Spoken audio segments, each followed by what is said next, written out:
Hello and welcome to another episode of Morgan's Pop Talks, breaking down the latest in reality TV and pop culture. I say it every week, but it's true. So much to discuss.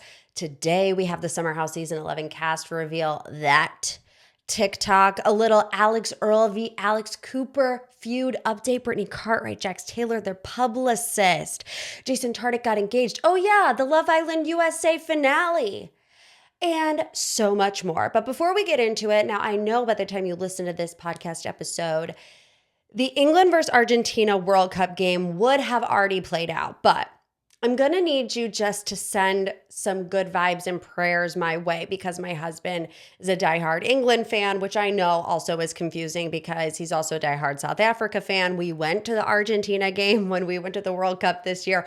So it's confusing. We're rooting for a lot of different teams. Obviously, I was rooting for the US, but in case you're confused, David was actually born in England, moved to South Africa when he was young, then moved back to London. That's when we started dating, and now he lives in America. So we are still rooting for England to win the World Cup. So if they win, I'm going to need like some prayers that my neighbors don't call the cops for a noise disturbance, because the way I've never seen my husband act the way that he acts when his team wins any particular sporting event, it's something. It's definitely something. It's something I learned, I learned about it a long time ago, but, as we've been married, living under the same roof, and I'm listening to the decibel of yells and like growls almost whenever his team wins a sporting event. Marriage is all about compromise. And that's one of the ways that I'm compromising is by letting him feel all the feelings and run laps around the house when his team wins a soccer game. On the flip side of things, if England loses, we're going to be in a state as well. And I don't think I need to go into too many details there. You guys get it. So like I said, by the time you listen to this, we're going to know the outcome of that England-Argentina game. So one way or another, send your T's and P's my way. Thank you. Let's get into it. Pop 3, although this week, Pop 4, we have a bonus story to talk about because there was just so much. But let's start with headline number 1, biggest news in reality TV and pop culture this week. The Summer House Season 11 cast was announced. I can't quit them. I can't quit them as much as I want to give my brain a break, give my heart a break. I know it was a little pitchy, but I started probably a little bit higher than I should have. But anyways, I can't get them out of my heart. I can't get them out of my mind. Long live. The OG3, here's who's in: Kyle, Carl, Lindsay, Sierra, Jesse, Mia, KJ, and Bailey, which here's who is out: West, Amanda, Ben, by proxy, Sabrina Bell and her chokers, Dara, and Levi. So I think there's no surprises with this cast announcement. I think it feels right. When you think back to Summer House Season 10 and who really made inroads with the crew and who feels connected, this does feel right. I will say, we don't know how much connectivity there was between Levi and everybody else because we didn't see any of it. So everyone always says, why does production hate Levi so much? And it's true. It seems like every year somebody gets edited out of something. It was Bailey last year, Levi this year. On In the City, it's Katie DeLuca. Where in the world is Katie DeLuca? She got the short end of the stick with that one. But there was also some question marks around KJ. There was, I don't think it was ever headline news that KJ wasn't returning to Summer House, but there were some rumors floating, and he posted on Threads, the news about me leaving Summer House was fake news. And, people in the comments have been saying KJ shouldn't come back to Summer House because it's not good for his mental health. I think that's his decision to make. And I just personally, we're not KJ. We're not in his shoes. We don't know where his headspace is at right now. I think it's okay to be concerned. But at the same time, I think he knows what's best for him. So lay off, respectfully. I had this thought about Summer House, and y'all be ready to jump me. I know you're not going to like this one, but I was just thinking about it because remember West's explanation for not telling anybody about Mija or, downplaying his relationship with her, pretending like it wasn't happening essentially to everybody else but her. He said, if I were to have gotten a girlfriend, it would have jeopardized my standing on the show. And the rest of the cast really pushed back against that. I'm not saying that it's 100% true. There obviously have been cast members on Summer House that get into relationships, but there also have been cast members on Summer House that once they got in a serious relationship were no longer on the show. Andrea Denver, ring a bell? When he was single and Paige was deciding between Craig and Andrea, and she went with Craig, and Andrea then got with Lexi. That was the end for him. Samantha Fair. We remember Sam had a great first season. It seemed like she fit in really well. She started dating Corey Kiefer, and bye, no longer on the show. That Bailey lady who was edited out, now that one's a little bit different because the word on the street at the time was that she had a secret boyfriend and wasn't telling anybody about it. Sounds familiar. Ben, now in a relationship with Sabrina and doesn't get asked back. I'm not saying that's the only reason some of these people weren't asked back, but I don't think it's a outlandish thought for Wes to have that it could happen to him. It's not an excuse, okay? Don't get it twisted, but it has happened to others in the past. But back to this cast, I think it's fun, and I think they are prioritizing fun this summer. And, Lindsay posted on Threads, their first filming weekend was last weekend. It actually was not July 4th weekend, which is a little shakeup. Also, they're staying in a new house this year. But Lindsay posted, all I'm going to say is great weekend. And then Mia responded, great weekend. Did you see where Mia and Carl told each other that they had a crush on one another?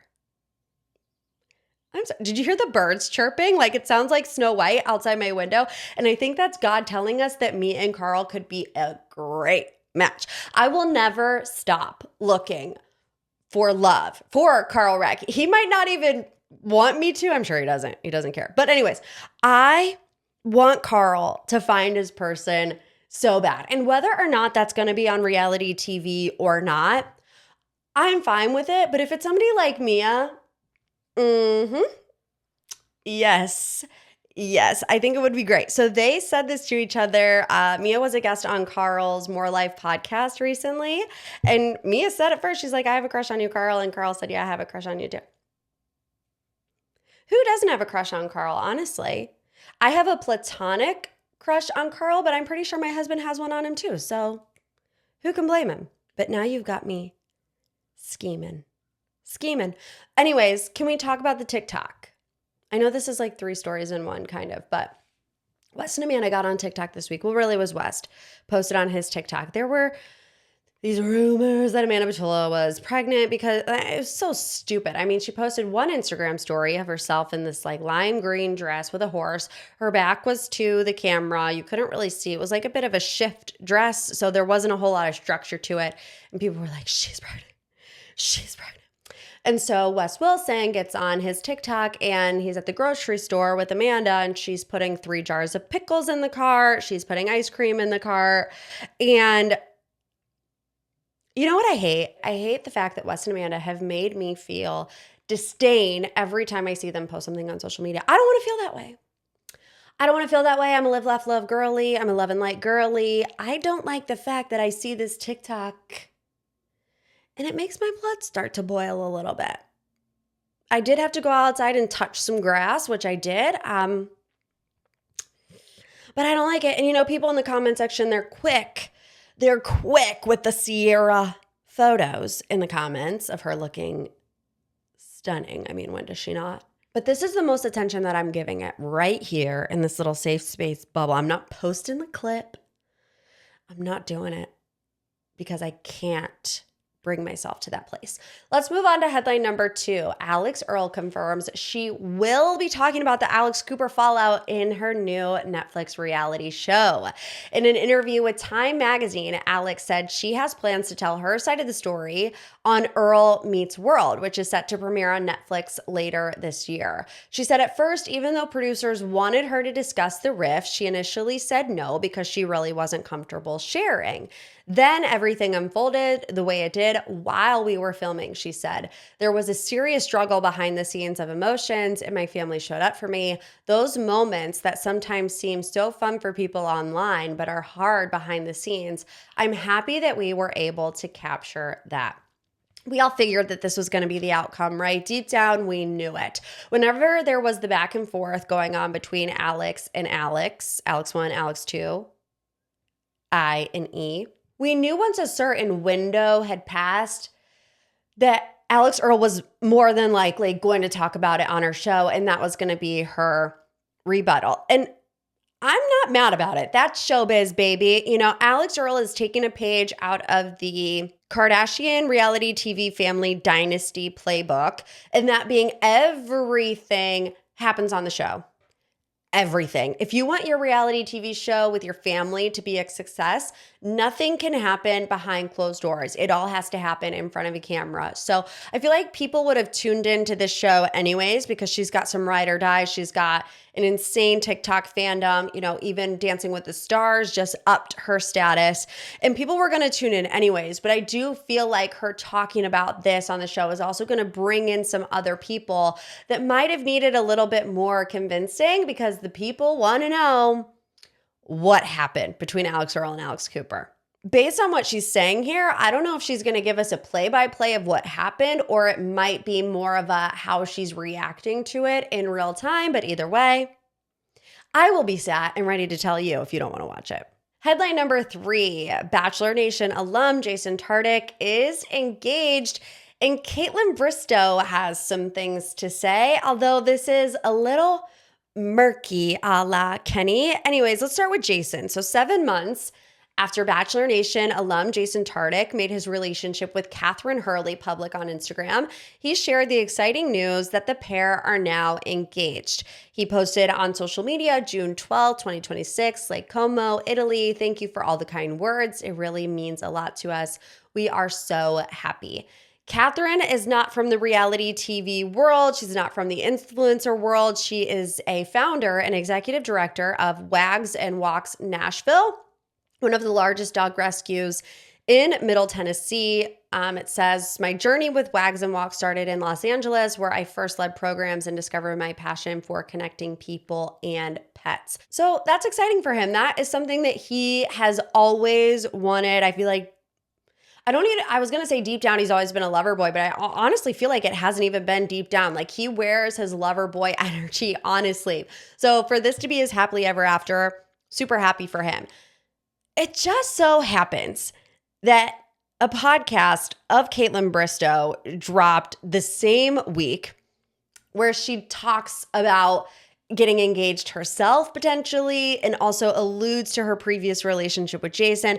The unfortunate thing about it is that Kaitlyn got on her Instagram and said this podcast was recorded a month ago. You know, it just so happened that it was released at the same time. And I believe her.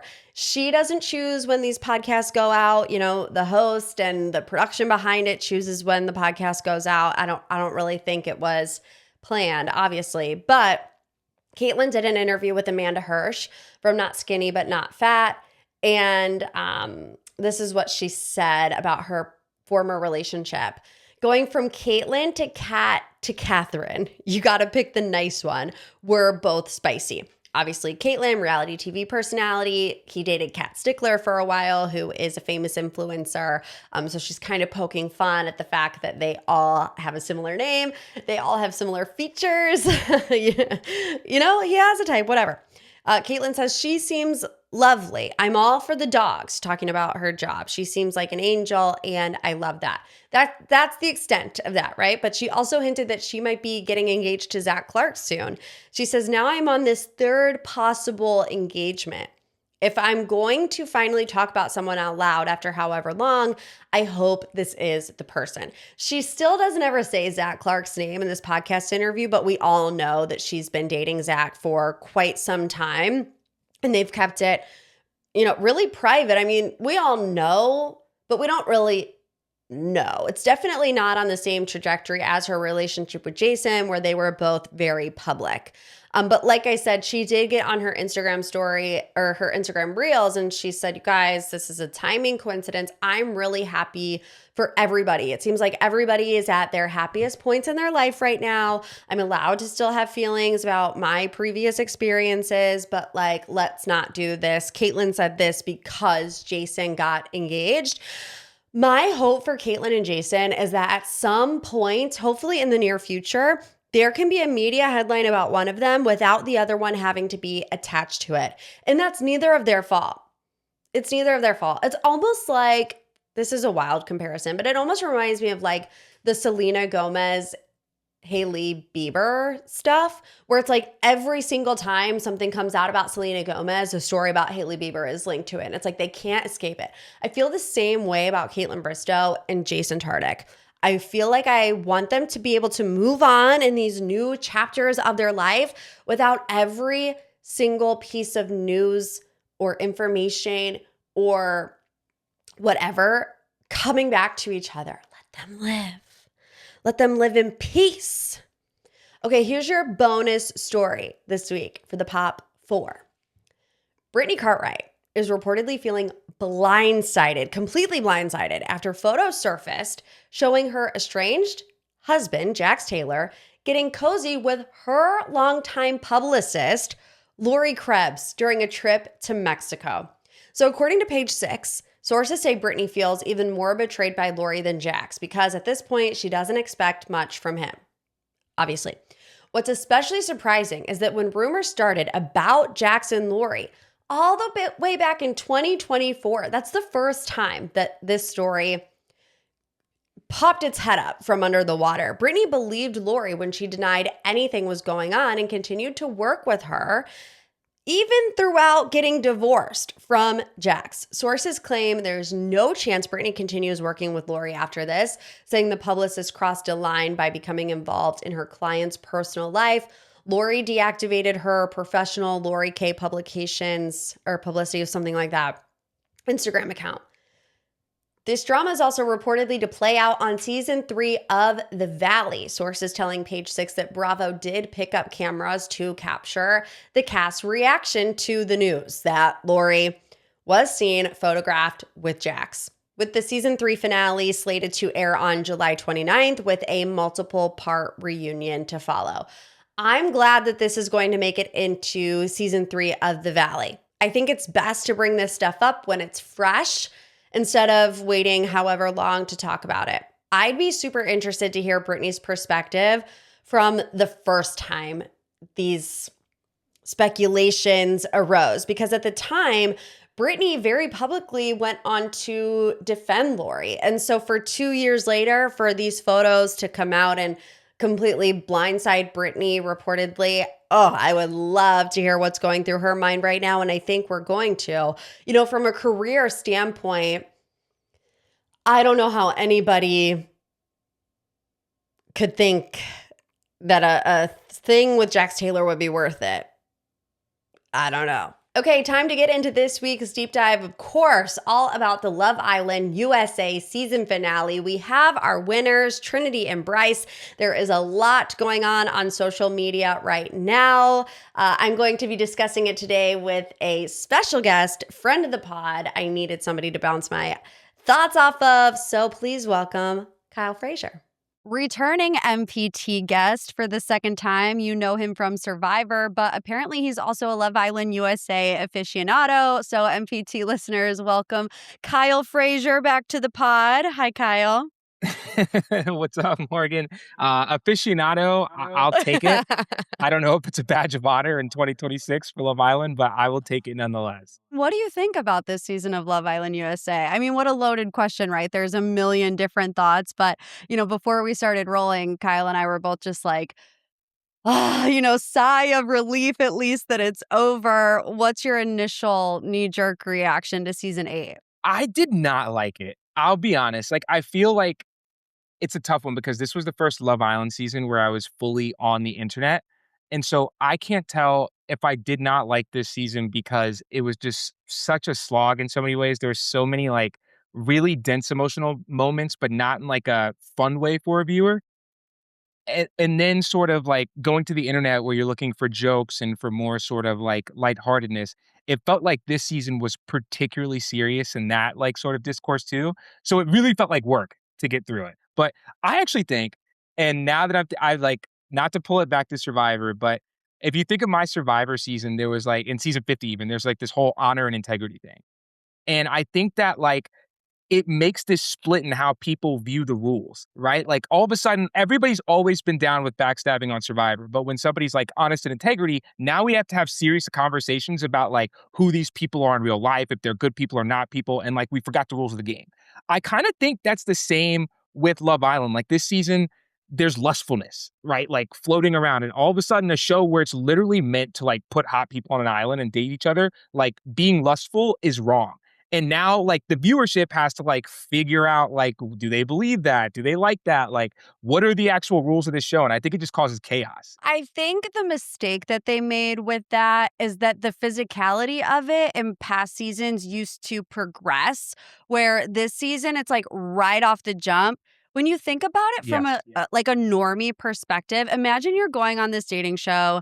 You've seen it before, but like you walk in, you don't even speak a word to each other yet, and you have to make out with every single one of them. Like, I know that Love Island has always pushed the boundaries, but it used to be a gradual push where I feel like right off the bat, they were like kind of looking for more viral moments and not really thinking about. I think that's what made a lot of them close off so quickly, which is another criticism of the season is that, you know, people weren't exploring. And when they were villainized. Although I think it is interesting that we talk about Kenzie and Sincere and we have such different perspectives on both of them for doing similar things. They did do things differently. We'll get into Kenzie and Sincere. But, you know, I think it just forced them to get more attached maybe sooner than they would have if it would have played out a little bit slower physically. I completely agree. Me as a viewer, I don't need to see everybody kiss everybody all the time, right? Like we could just put that aside. Like it just seems like there's a fandom out there that wants that apparently because Love Island's pushing it, but you know, I digress. Um, but like I think in real life, right? Like physicality will make you close off. It's something that's like a next step for a lot of people. And then so these not even just like, you know, seasoned people, these are people in their young 20s, a lot of them who like are still figuring out who they are. Like, of course, it's going to make you sort of close off and get attached to somebody. And like, by the way, I've you know, different show, but I've been on an island in Fiji and, like, you're spending every single waking moment with the people around you. We talk about how, like, a day feels like a week and a half. So I get it. I get why people, like, when you put them on top of each other, you know, emotionally and, like, literally, I get why they would sort of, like, connect like that and feel this emotional attachment and not be closed off, or and actually be closed off. But yeah, I think there is something to the producers pushing it. I made a like a joking reel kind of like, because 'cause I'm a lawyer, right, in the entertainment industry, it's music, but like, you know, not too far off from TV, and, like, I cannot imagine being a lawyer in that scenario, like, making everybody kiss all the time, it's a nightmare. Exactly. Yeah, I had somebody DM me, a really nice woman, she's like, "Hey, my friend is actually a lawyer on Love Island, and he says it's really hard," and I was like, "I don't I believe it." That's amazing. Who was your MVP this season? It's so conventional, but I think it's gotta be Trinity, to be honest with you, like, I loved watching Trinity. You know, if you separate Melanie from Sincere, I actually really loved Melanie's personality, and, matter of fact, you don't have to separate Melanie from Sincere, like, you know, that's the decision that she made, like, you know, and that's hers to make. But, like, with respect to, like, how she moved with the women in the villa, how she talked to people, how she talked to like, uplifted people when they were down, talking to Anaya, like, I just feel like her social intelligence is so there, and she's got this, like, glowing personality, and, it's kinda why watching the loved ones visit was so hard, to be honest with you, but I really enjoyed watching Melanie as a person. That loved ones visit was maybe one of the most brutal I have ever seen on the show. I don't know what I would do in that situation.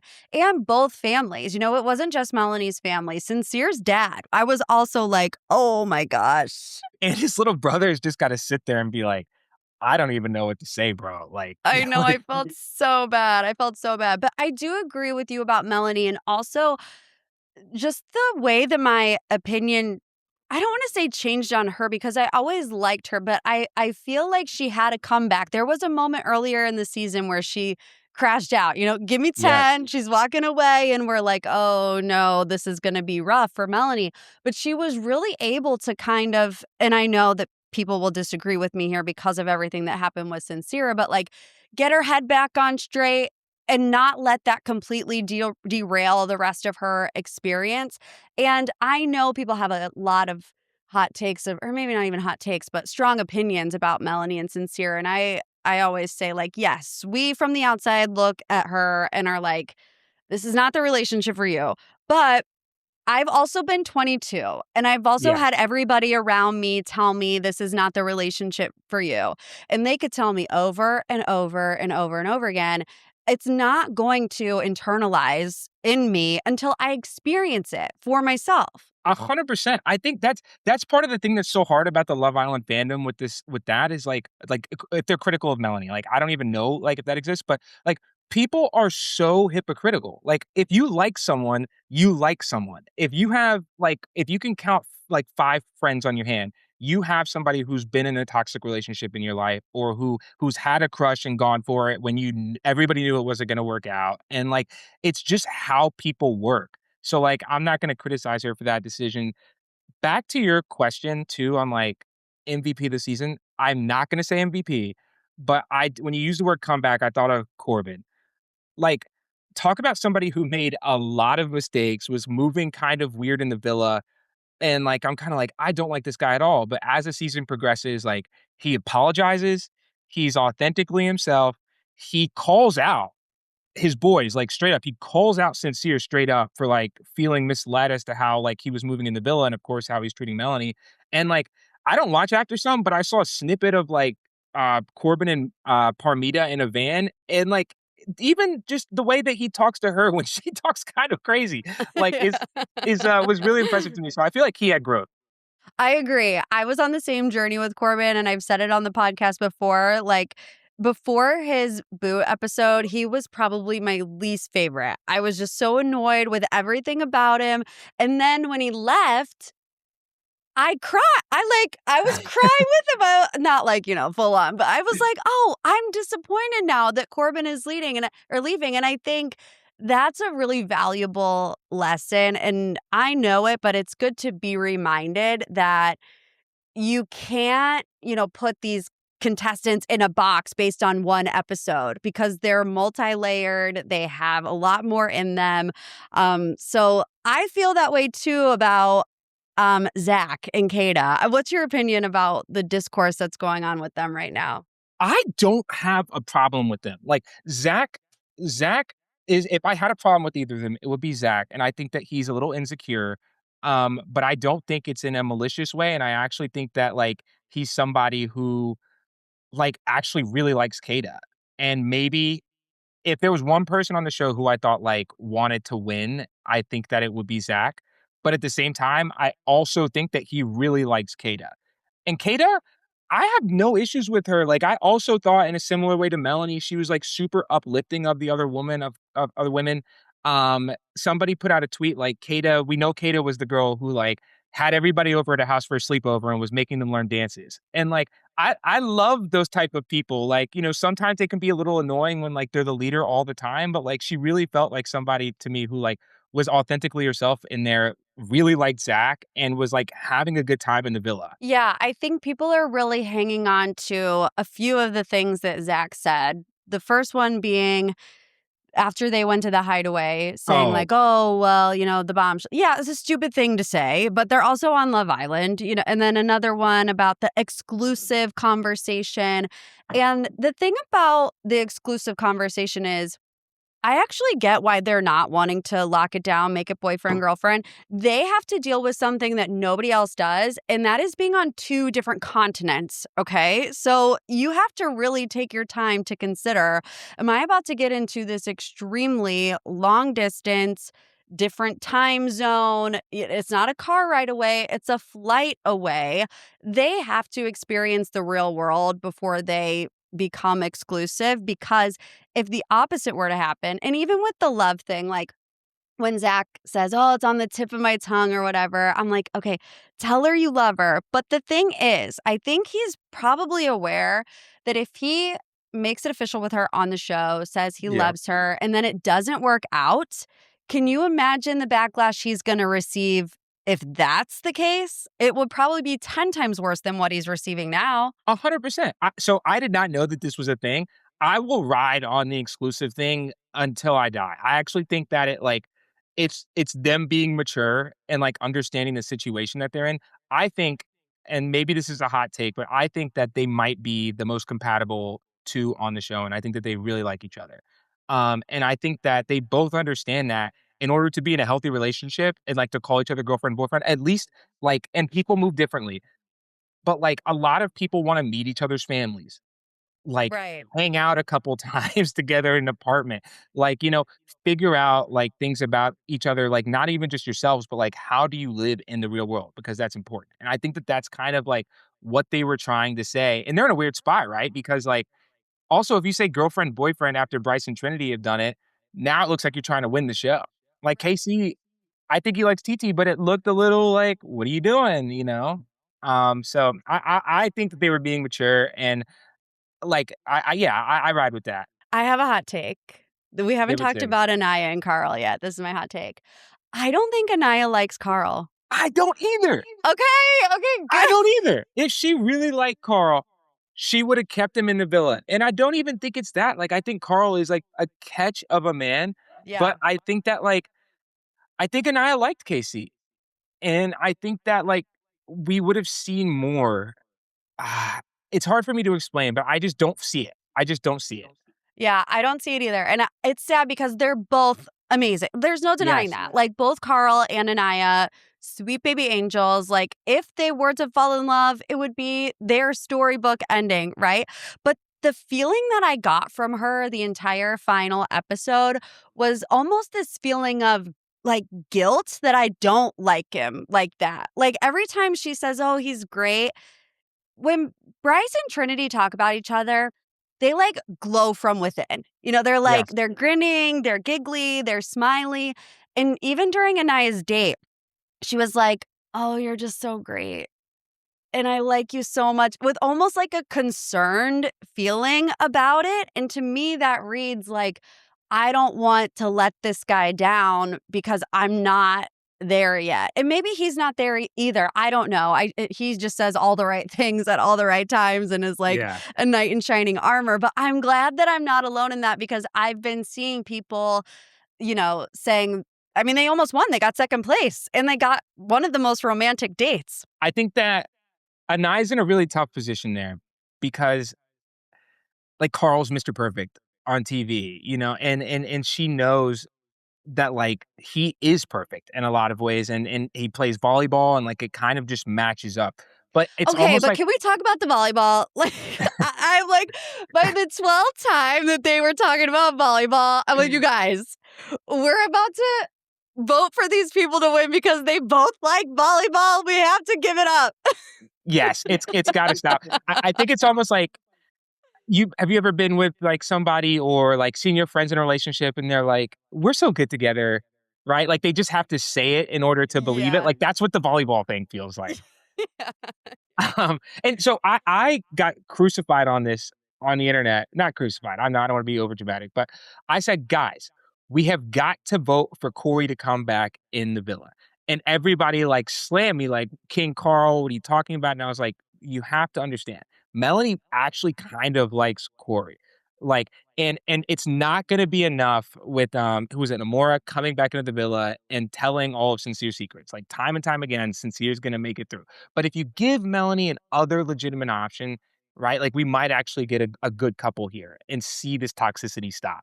And I want to go back online and say I told you so, but who knows? I don't know. I think they still might come for you because True. I don't want to say they almost won, because I feel like it had to have been a landslide. I mean, there was no other option. Honestly, I feel like we have known that Bryce and Trinity were going to win for like 4 weeks. Yeah, and that's another thing. Like, maybe that's why it was so tough to watch. I mean, I felt like they were going to win since they both cried on Casa. I guess, yeah, that probably was 4 Yeah. weeks ago. I get lost in like the Love Island. Like, It's a it's blur. just so It's like many COVID episodes. times. You just don't know like when the actual date is.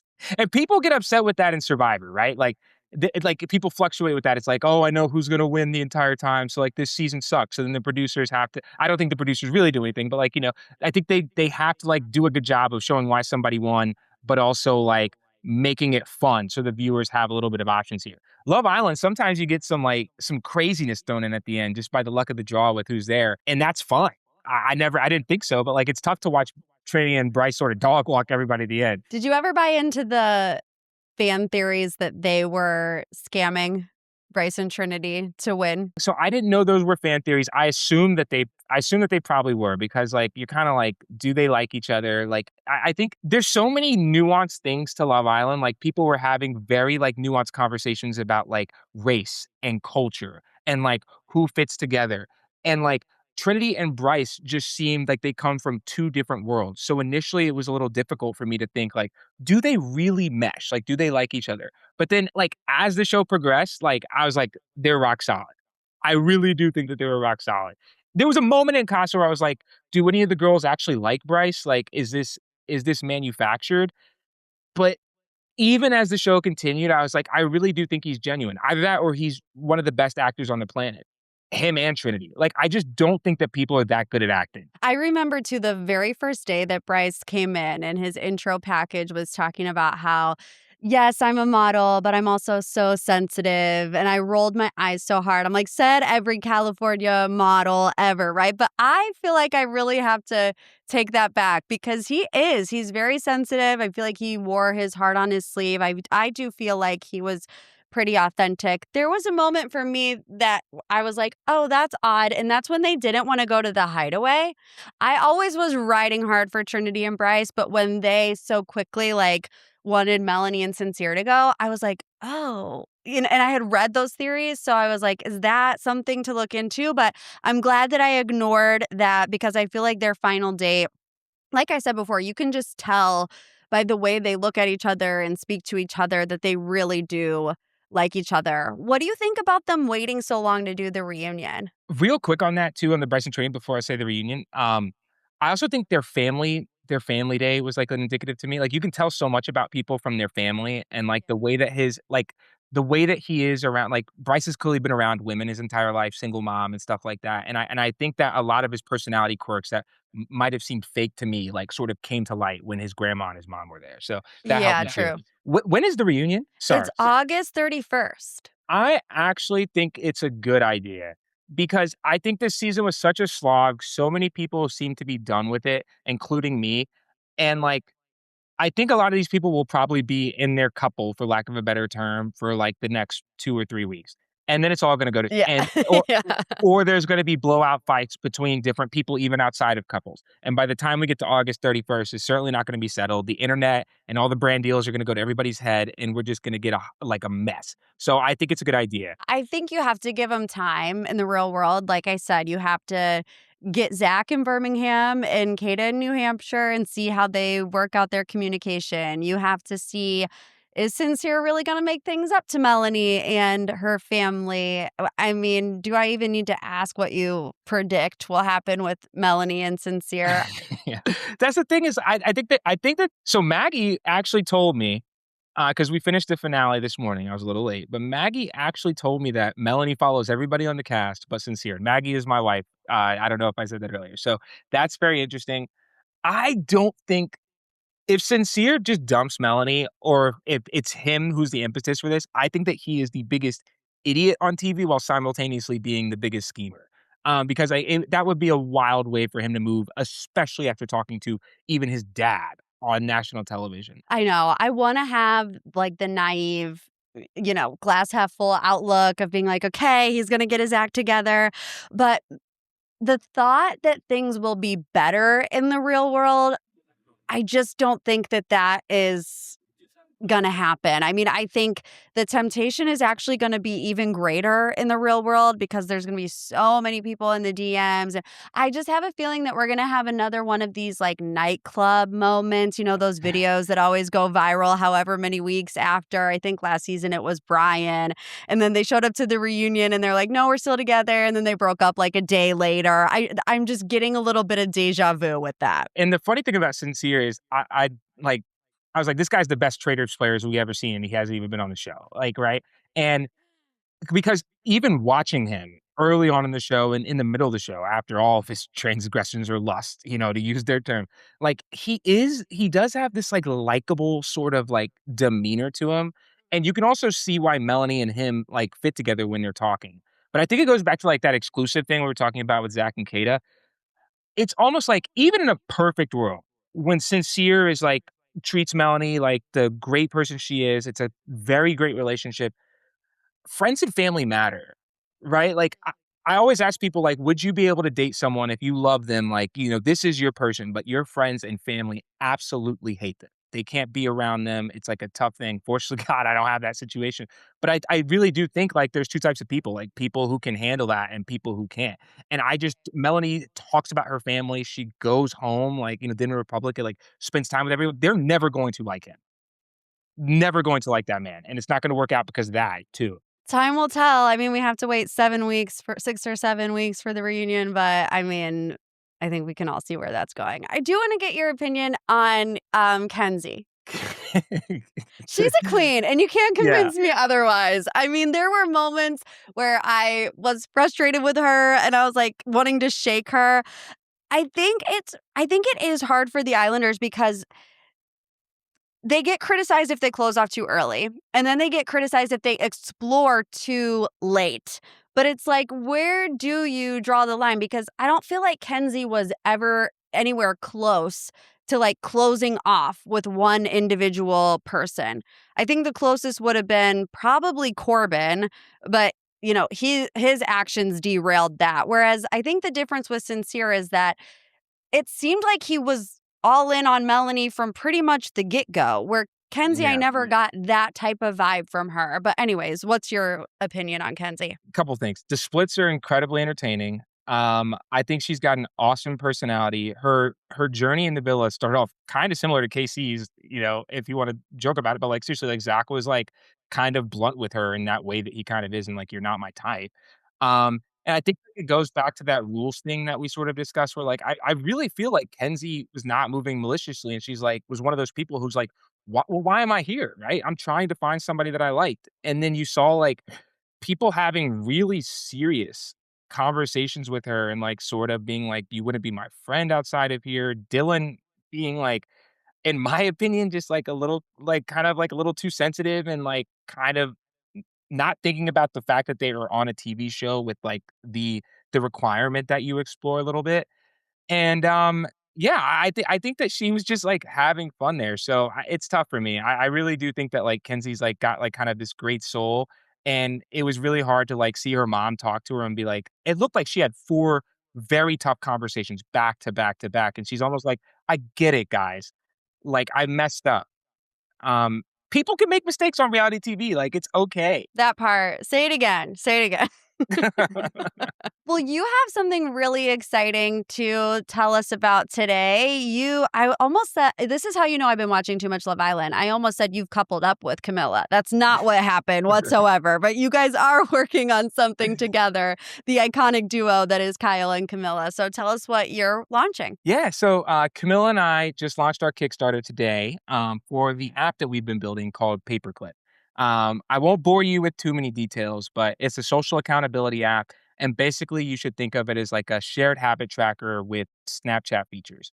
You find a friend, partner, whomever, you decide what you guys want to do together in order to hold one another accountable. You exchange clips, so photos or videos. And it's been really fun. We've been building it for the past 8 months, and now we're kind of bringing it to the public and just having fun with it. Camilla and I are both like very imaginative people. And I think people are going to take this app and like put it into the fitness realm or put it into like the sort of partner accountability realm. But I think that so many different things and that you can have fun with. Like I was thinking about it. just today, right? Like, I think you told me the last time we talked that I need to watch Carl's like early days on Summer House. And like even Carl, when I was on his podcast, like said the same thing. He's like, you have to like watch sort of the arc of the show. And that's one thing I've been meaning to do for a while. And that's something I could do with somebody. Like, you know, we are starting Love Island together, like me and my friend who like, we've been meaning to do this for quite some time. We'll snap photos with Kyle's face on there when he's a baby or Carl's or whomever else is and like have fun with it. But just a weird example to say that like, we really want this to kind of be something that like you can hold people accountable in so many different respects in both a serious and a fun way. Well, tell my listeners how they can support you, where they can find Paperclip. Yeah, so you can find us on Instagram, you know, just at Paperclip, PAPRCLIP. So no E in there. But then more importantly, please check us out on Kickstarter. We have tiers all the way from $1 to, you know, exclusive founder tiers on the higher end. But like you can support, you can share the link with your friends, and like any movement there would be a huge help. So check us out on Kickstarter, and please feel free to contribute. Kyle, thank you so much. Anytime, Morgan. Thank you for having me. Very much appreciated. For final thoughts this week, I have 2 quick things that I want to get off my chest. Dancing with the Stars, The Next Pro started this week, and I am so happy. I was going through Dancing with the Stars withdrawal. I am of a firm believer that Dancing with the Stars needs 2 seasons a year, especially now that they've kind of had this rebirth, this burst in popularity again. I find myself really just wanting some more wholesome, content to flip through. I just feel that way, especially after watching Love Island and seeing everything that's going on with the Secret Lives of Mormon Wives. I just want Dancing with the Stars to come back. But now they're searching for the new pro. It's hosted by Robert Irwin, Baby Angel, Ray of Sunshine. Robert Irwin was meant to be on TV. I mean, every time that he pops up on my TV, whether he was competing on Dancing with the Stars or now hosting, he's just such a ray of sunshine, and he's perfect. He's a natural. It's like you would think that he would have been hosting his entire life. He's so good, and it's only 1 episode. And also the judges panel, Derek Huff, obviously, Mark Ballas, which I love, and then Shirley Ballas, Mark Ballas's mom, which I knew that Shirley was that girl, but I didn't know she was that girl. Like I knew her credentials. I knew she was at the top of the industry, but like the girl knows her stuff. It's giving me Simon Cowell energy, but not in like not Simon Cowell 2000 way, but she's still like no nonsense. I'm obsessed with her. I love her. She is Queenie for me. The premise of the show, they're searching for the next pro. I'm curious if this is going to be like a one-hit wonder, if they're going to do it every other year, because I have to imagine if you're a current pro on Dancing with the Stars and every single year you have somebody else that's like coming for your spot, that might be a little bit intimidating, but I like it. I think it makes us feel more connected to the process. One thing that's not getting a whole lot of attention that I love about the show is that they're all living under the same roof, competing for the same job at the same time. I think it was like kind of a blip on the radar in the first episode, but I think it could make for some really juicy moments. It's like giving Bachelor Mansion, like everybody living in the same roof, but super excited. So that airs on Tuesday nights, and we need to talk about Big Brother. I told you last week that this is my first go with Big Brother. I had absolutely no idea what to expect, and I still don't know what to expect. And I get it. That's the slogan, right? Expect the unexpected, but I'm lost. I have no idea what's going on. I have no idea what's supposed to be going on. And I'm getting all of your comments that are saying, give it time, give it time. You have to give it time. You have to watch the live feeds. I can't commit to the live feeds. 3 episodes in 1 week is all that I can commit to right now. I can't commit to the live feeds. But why was Rachel Riley pushed into a volcano by a velociraptor on episode 1? Like I said, I don't know what I was expecting. I was not expecting that, the theatrics. I was watching this going, this is the most insane thing I've ever seen in my entire life.